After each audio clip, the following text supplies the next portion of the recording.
Good morning, student. Welcome to this new lecture series on economics, microeconomics, है ना। Micro के इस next lecture में आपका स्वागत है, जिसमें हम कुछ और इम्पॉर्टेंट MCQs को डिस्कस करेंगे, ठीक है। जिससे कि आपके एग्ज़ाम पॉइंट ऑफ व्यू से कॉम्पिटिटिव एग्ज़ाम में सब में ये आपके लिए वेरी हेल्पफुल रहेगा, ठीक है। तो बेटे जो आज का फर्स्ट क्वेश्चन है वो है, Who is the pioneer of economics?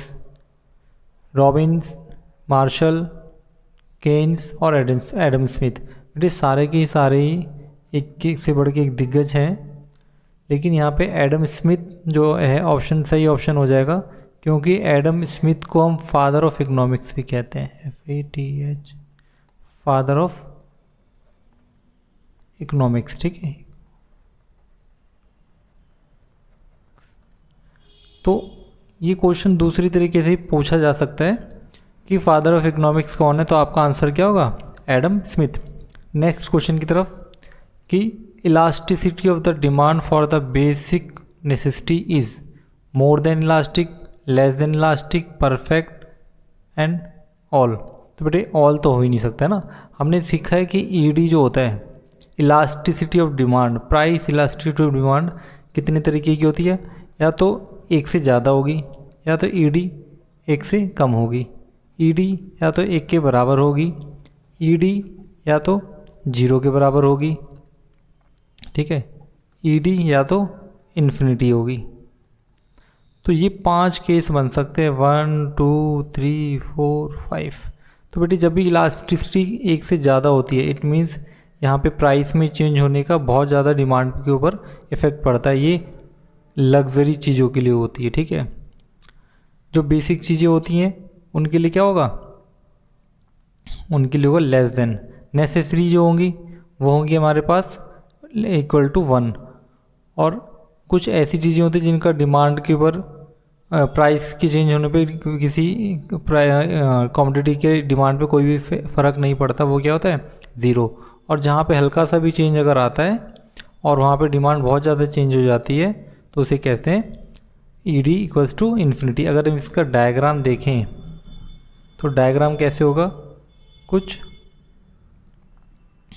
देखो, ये तो हो गया आपका ED इक्वल्स टू क्या होगा बताओ, यहाँ पे ED इक्वल्स टू 0 है ना, या इन्फिनिटी, इन्फिनिटी होगा, है ना यहाँ पे। और अगर ये होगा, प्राइस कितना भी चेंज कर लो, डिमांड चेंज नहीं होती है, क्या होगा, 0। और अगर जितना ज़्यादा स्लाइड होगा उतनी ज़्यादा इलास्टिसिटी होगी, ठीक है। जितनी ज़्यादा स्लाइडनेस होगी उतनी ज़्यादा क्या होगी, इलास्टिसिटी होगी। तो मैं रब कर देता हूँ इस क्वेश्चन को यहाँ पे इन जो लिखा हुआ है, और हम आगे बढ़ते हैं। तो इसका है लेस देन 1, लेस देन 1।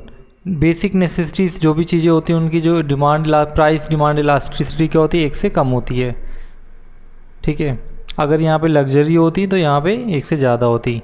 अगर परफेक्ट बेसिक चीज़ें होती तो यहाँ पे परफेक्ट होती, ED इक्वल्स टू 1। और उसका कर्व क्या होता है, कर्व का जो शेप होता है उसे क्या कहते हैं, रेक्टेंगुलर हाइपरबोला कहते हैं। तो इसका answer first. Third question, slope of demand curve is normally negative, positive, positive और नन। तो बेटे दोनों एक चीज़ तो कभी भी नहीं हो सकती, कोई भी चीज़ें दोनों एक साथ नहीं हो सकती, तो ये नहीं होगा। पॉजिटिव नहीं होता, पॉजिटिव का मतलब है क्या है कि ये होता है पॉजिटिव, एक चीज़ बढ़ने पे दूसरी चीज़ बढ़ रही है, एक चीज़ बढ़ने पे दूसरी चीज़ बढ़ती है। ये सप्लाई कर्व होता है, क्या होता है, सप्लाई कर्व होता है। जब प्राइस बढ़ेगा क्वांटिटी बढ़ेगी, प्राइस बढ़ेगा क्वांटिटी बढ़ेगी। लेकिन डिमांड का कर्व क्या होता है, इन्वर्स रिलेशन होता है। प्राइस और क्वांटिटी में क्या होता है, इन्वर्स रिलेशनशिप होता है। ये मान लो ये प्राइस है, ये क्वांटिटी। अगर हमने प्राइस बढ़ाया, यहाँ पे प्राइस बढ़ा दिया, तो देखो प्राइस बढ़ने पे क्वांटिटी क्या हो गई, कम हो गई, है ना। तो ये क्या इन्वर्स रिलेशनशिप को शो करता है। तो इस वाले का आंसर क्या हो जाएगा बेटे, इस वाले का आंसर है नेगेटिव, है ना। तो ए ऑप्शन सही ऑप्शन है। फोर्थ क्वेश्चन की अगर हम बात करें, when total utility is increase then marginal utility is negative, decrease, positive और 0। तो बेटे पॉजिटिव रहेगा ना। जब आपकी टोटल यूटिलिटी इंक्रीज़ होगी तो मार्जिनल यूटिलिटी भी इंक्रीज़ होगी, है ना। ऐसे ये हमारा टोटल यूटिलिटी होता है और ये हमारा मार्जिनल यूटिलिटी होता है, ठीक है। टोटल यूटिलिटी पहले आपका इंक्रीज़ होता है, फिर एक पॉइंट पे पहुंचता है सबसे मैक्सिमम, फिर डिक्रीज़ होना शुरू करता है, ठीक है। जब आपका ये मैक्सिमम होता है तो ये 0 हो जाता है, इस जैसे गिरता है ये नेगेटिव हो जाता है। Next question, 5th question, law of diminishing return easily apply on industry, trade, agriculture and construction. तो बेटे ये एग्रीकल्चर्स के ऊपर अप्लाई होता है, ठीक है। लॉ ऑफ डिमिनिशिंग रिटर्न होता क्या है कि जैसे जैसे आप किसी वस्तु की अधिक चीज़ों का इस्तेमाल करते हैं तो उससे मिलने वाली उपयोगिता कम होती जाती है। नेक्स्ट क्वेश्चन, 6th क्वेश्चन कह रहा है कि आपका average cost curve is in the long run is, कैसा होगा, एनवलप होगा बेटे। देखो अगर हम शॉर्ट रन की बात करें तो एवरेज कॉस्ट कर्व होता कैसे है, एवरेज कॉस्ट कर्व होता है यू शेप का, ऐसे होता है, ठीक है। ए वी हो गया, ए सी हो गया, ठीक है, एवरेज कॉस्ट कर्व। और अगर हम ए वी सी की बात करें तो कुछ ऐसा रहता है, ए वी सी। और अगर ए एफ सी की बात करें तो वो कुछ ऐसा रहता है, ए एफ सी। लेकिन जब हम लॉन्ग रन की बात करते हैं तो जो एनवलप, जो long run average cost curve होता है वो ऐसे होता है कुछ, ठीक है। ये पार्ट जो है इसको एनवलप का शेप दे रहा है, इसलिए यहाँ पे ऑप्शन डी जो है आपका सही हो जाएगा। बहुत ही इंपॉर्टेंट क्वेश्चन है, ये एग्ज़ाम में आने ही वाले हैं आपके, है ना। तो इसको बहुत ही ध्यान से पढ़ के जाइएगा एग्ज़ाम पॉइंट ऑफ व्यू से। अब नेक्स्ट क्वेश्चन नंबर 7 की, the control over price under monopoly is perfect, government, consumer और पार्शियल। बेटे प्राइस के ऊपर कंट्रोल मोनोपोली का कैसे होता है, पूरा होता है ना। मान लो रेलवे है, ठीक है, रेलवेज में रेलवे की मोनोपोली है क्योंकि कोई और गवर्नमेंट के अलावा ट्रेन नहीं चला रहा है। रेलवे वाले अपने प्राइस कुछ भी रख सकते हैं, 500 रखेंगे 100 किलोमीटर का, 100 रुपये रखेंगे 100 किलोमीटर का, इनकी मर्जी है, आप इसमें कुछ भी नहीं कर सकते। तो परफेक्ट मोनोपोली में क्या होता है, प्राइस के ऊपर पूरा कंट्रोल होता है। फिर 8th क्वेश्चन, तो इसका परफेक्ट हो जाएगा ना। तो 8th question, major aim of firm is, किसी भी फर्म का जो मेन एम होता है, बड़ा उद्देश्य होता है, वो क्या होता है, लाभ को कमाना। तो इसका हो जाएगा ए ऑप्शन सही हो जाएगा 8th वाले का। 9th का, era of classic economics is, तो बेटे एक है क्लासिकल इकोनॉमिक, एक है मॉडर्न इकोनॉमी। 1850 के बाद जो भी इकोनॉमी है, सॉरी 1950s के बाद जो भी इकोनॉमिक्स आती है तो उसे कहते हैं हम मॉडर्न इकोनॉमिक्स। और अभी जो इकोनॉमिक्स, जो क्लासिकल इकोनॉमिक्स, वो क्या है, 1776 वाली है, ठीक है। फिर gross national product minus depreciation is equal to, बेटे देखो GDP, ठीक है। G means gross, GROSS, domestic, D मतलब डोमेस्टिक, P मतलब प्रोडक्शन। ग्रोस में क्या ऐड है, डेप्रिसिएशन। डी में क्या ऐड है, NFIA, net factor income from abroad. और प्रोडक्शन होता है, ठीक है। तो बेटे ग्रॉस की बात हो रही है यहाँ पे ना, ग्रॉस कि ग्रॉस में से क्या माइनस करें, एक माइनस करने पे डेप्रिसिएशन माइनस कर देंगे तो बेटे डेप्रिसिएशन कहाँ होता है, ग्रॉस में, तो नेट निकल के आएगा। तो नेट नेशनल प्रोडक्ट इसका आंसर सही हो जाएगा। फिर payment made without exchange of good and service क्या होता है, ट्रांसफ़र पेमेंट्स होती है ना। गवर्नमेंट जो भी पेमेंट्स करती है, ठीक है, गवर्नमेंट आपके लिए कब करेगी, सब्सिडी पे करेगी, है ना। सब्सिडी, सिलेंडर सब्सिडी देती है, वहाँ पे गवर्नमेंट क्या कर रही है, विदाउट एनी प्रोडक्शन आपको पेमेंट कर दे रही है। आपको वजीफ़ा मिलता है, स्कॉलरशिप मिलती है, वो सारी पेमेंट, ऐसी पेमेंट जिसमें आपके लिए आपको कोई काम नहीं करना पड़ता, वो सारी क्या होती है, ट्रांसफ़र पेमेंट होती हैं, ठीक है। ऐसे कार्य जिसमें आपको कुछ भी ना करना पड़े, कोई भी प्रोडक्शन एक्टिविटी ना हो और फिर भी आपको पैसा मिले, तो उसे कहते हैं ट्रांसफ़र पेमेंट। अगले क्वेश्चन की तरफ चलेंगे, क्वेश्चन नंबर 12।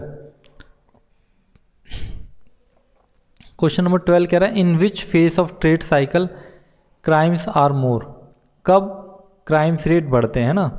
क्राइम्स रेट कब बढ़ेंगे बेटे, डिप्रेशन के टाइम पे, रिकवरी के टाइम पे, या बूम के टाइम पे, रिसेशन के टाइम पे, है ना। तो बेटे सबको पता है जब लोगों के पास पैसा नहीं होगा, काम नहीं होगा तो चोरी चकारी होगी, तो यहाँ पे डिप्रेशन हो जाएगा ना, काम नहीं होगा, है ना। फिर 13 question, currency note of 5000 in Pakistan is, अब यहाँ पे अगर इंडिया की भी बात करें, है ना, इंडिया कैसे है, 500 का नोट आपके पास पेपर नोट है ना, और क्रेडिट मनी और मेटेलिक मनी नहीं होगा, इसका आंसर क्या होगा, पेपर मनी होगा। फिर next, who present the absolute advantage theory of international trade, ये एडम स्मिथ के ऊपर क्वेश्चन है, ठीक है। ये नहीं आएगा क्वेश्चन एग्ज़ाम में, लेकिन ये आपको बताने के लिए कि एब्सोल्यूट एडवांटेज एक थ्योरी है जो किसने दी थी, एडम स्मिथ ने दी थी, और ये इंटरनेशनल ट्रेड में बहुत ही इंपॉर्टेंट थ्योरी है। फिर next question, policy to protect infant industry from foreign competition, monetary policy, commercial policy, physical policy और प्रोटेक्शन पॉलिसी। तो बेटे इसका आंसर क्या हो जाएगा, प्रोटेक्शन पॉलिसी। का क्या कह रहा है कि मान लो हमारा देश 1947 में जब इंडिपेंडेंट हुआ तो दूसरी, है ना, और 1950 में हमारा क्या हुआ, संविधान लागू हुआ। उसके बाद दूसरे जो फॉरेन कंपनीज हैं जिनके पास बहुत बड़ा कैपिटल है, मशीनरी है, मैनेजमेंट है, वो कहीं दोबारा हमारे ऊपर आके दोबारा से राज करना शुरू ना कर दे, इसलिए वहाँ पे प्रोटेक्शन प्रोवाइड करेगी। और हमने ग्लोबलाइजेशन को बिल्कुल बंद ही कर दिया ताकि हम अपनी इंडस्ट्रीज़ को जो अभी अभी शुरू हुई हैं उनको फलने फूलने का मौका मिल सके। तो इसका आंसर क्या हो जाएगा, प्रोटेक्शन पॉलिसी। अब नेक्स्ट क्वेश्चन की तरफ चलते हैं जिसमें 16 क्वेश्चन है आपका। अच्छा एक क्वेश्चन और है, who wrote the principle of economics. तो बेटे मार्शल ने लिखे हैं आपके प्रिंसिपल ऑफ इकोनॉमिक्स, ठीक है।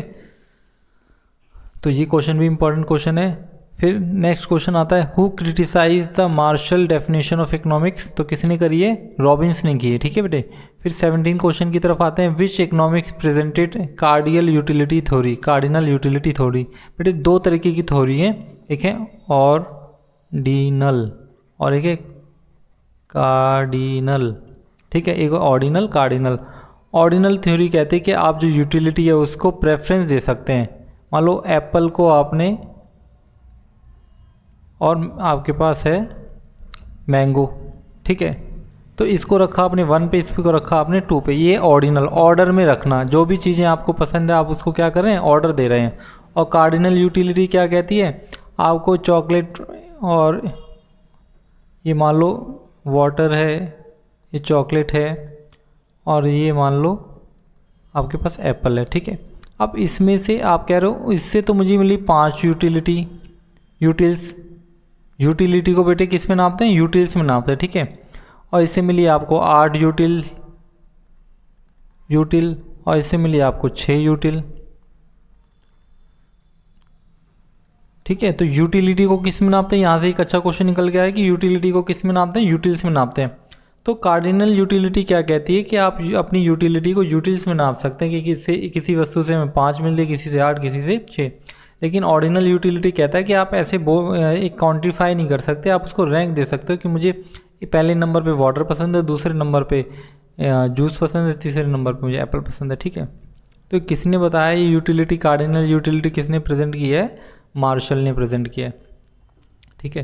कह रहा है change in, next question 18, change in the total cost due to next production, marginal cost, ठीक है। एक वस्तु की एक अतिरिक्त इकाई का उत्पादन करने से कुल लागत में होने वाली शुद्ध वृद्धि को क्या कहते हैं, मार्जिनल यूटिलिटी कहते हैं।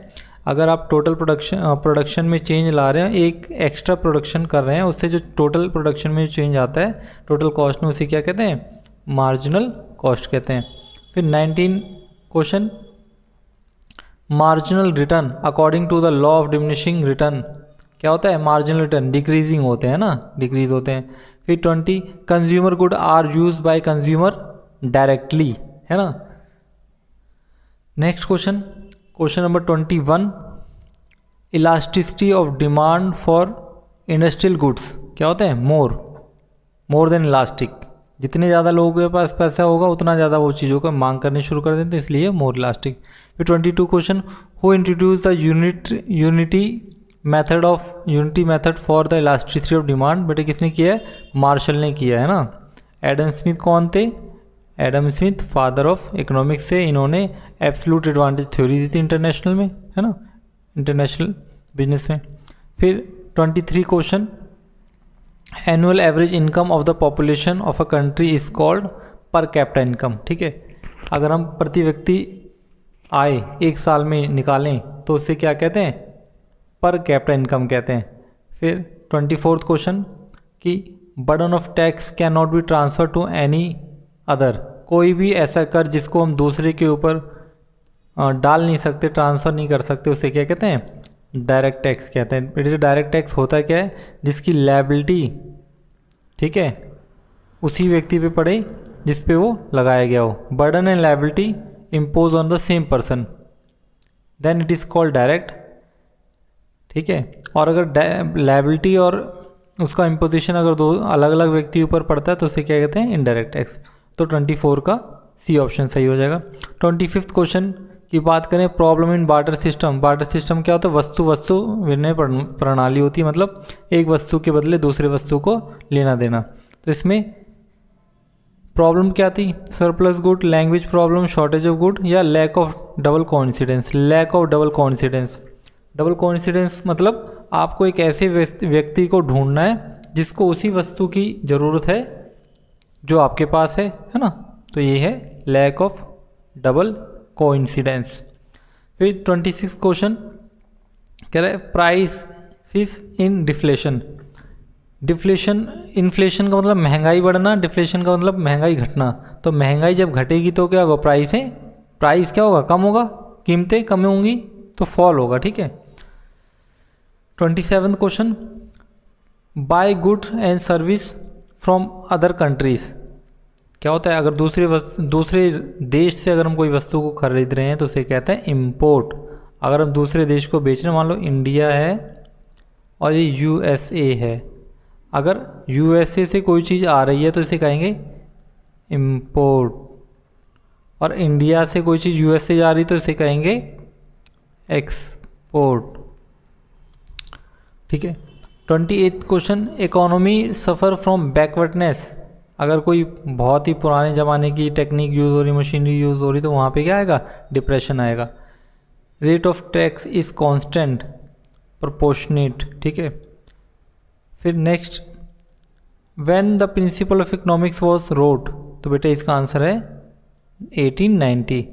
Who wrote the wealth of nation, Adam Smith. ये भी बहुत इंपॉर्टेंट क्वेश्चन है कि वेल्थ ऑफ नेशन की ये किताब है, ठीक है, एक किताब है जिसका नाम है वेल्थ ऑफ नेशन, किसने लिखी है, एडम स्मिथ ने लिखी है। फादर ऑफ इकोनॉमिक्स कौन है, एडम स्मिथ है। कह रहा है, at a point of saturation total utility is maximum but marginal utility क्या होती है, जीरो होती है। मैंने आपको एक डायग्राम बना के बताया था कि ये हमारी टोटल यूटिलिटी होती है, ये हमारी मार्जिनल यूटिलिटी होती है। जहाँ पे टॉप पे होता है मैक्सिमम होता है, यहाँ मैक्सिमम है और यहाँ पे ये मिनिमम होगा ना, ये मार्जिनल यूटिलिटी और ये टोटल यूटिलिटी। जब ये मैक्सिमम होता है तो ये जीरो होता है, जब ये डिक्लाइन करता है तो ये नेगेटिव हो जाता है। फिर Q S equal to F P is a function of क्या है, सप्लाई, ठीक है। ये क्या है, सप्लाई कर्व है। सप्लाई कर्व का फंक्शन क्या होता है कि Q S equal to P F, ठीक है, प्राइस फंक्शन। प्राइस बढ़ाओगे क्वांटिटी बढ़ेगी, प्राइस बढ़ाओगे क्वांटिटी बढ़ेगी, प्राइस बढ़ाओगे क्वांटिटी बढ़ेगी। क्यों प्राइस बढ़ाने पे क्वांटिटी बढ़ रही है, क्योंकि लाभ बढ़ता है, प्रॉफिट इंक्रीज होता है। जितना ज़्यादा प्राइस बढ़ेगा उतना ज़्यादा प्रोड्यूसर का प्रॉफिट बढ़ता है, इसलिए वो क्वांटिटी बढ़ाता जाता है प्राइस बढ़ने पे। इसका उल्टा हो जाता है डिमांड वाले में, ठीक है। तो next question 33, total production divided by labour is average production, ठीक है। देखो टोटल प्रोडक्शन को TQ को अगर आप टोटल लेबर से डिवाइड कर दो, नंबर ऑफ़ लेबर से डिवाइड कर दो तो क्या एवरेज आ जाएगा, ठीक है।